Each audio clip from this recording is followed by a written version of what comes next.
Now, it's the largest shingle landmass in Europe, and it has been known in the past as Britain's only desert. Dungeness is up for sale for a cool £1.5 million, and we went down to the Kent coast to find out more.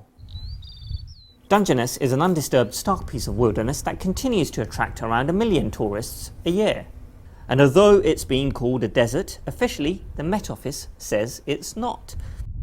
The sale of the estate includes 450 acres of open shingle, 22 long-term residential leasehold properties, commercial fishing agreements, and an area of international conservation importance, albeit in close proximity to the nuclear power station.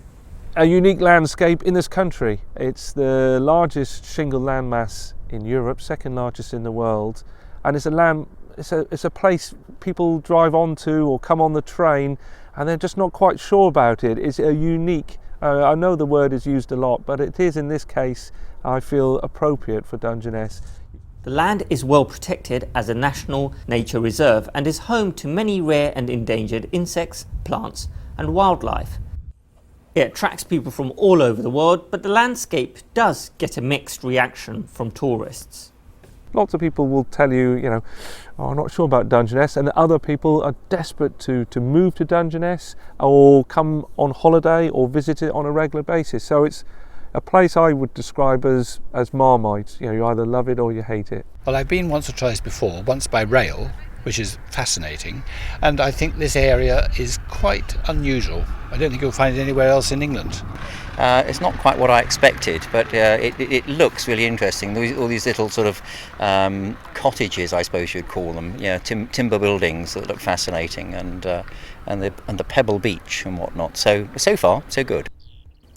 Over the years, a number of properties have been sold from the estate, including the lighthouses, railway and station. And the current decision to sell the Dungerness Estate has raised concerns amongst some locals. I am optimistic that it will remain as it is. That's what we wanted. We want it to remain the same because we don't want no more restrictions and nothing. We don't want anything imposed on us that changes the place at all.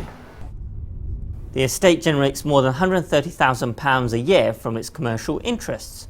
It has been used as a location in various movies and music videos for bands such as the Lighthouse Family and The Prodigy. Painters and fashion shoots, film crews come to Dungeness through the course of a year. People like coming down here in the winter when it's really hostile, gales are blowing, it's really windswept. You come in June, it's just a array of colour of where the flowers have emerged, from the viper's bugloss to the sea kale to the yellowhorn poppies, and then it all dies away, gets very brown and crispy into the autumn. So you've got the seasons on what Dungeness would be classed as the nearest thing in this country to a desert. Due to its unique landscape and position, it's sure to be one of the most interesting real estate opportunities this year.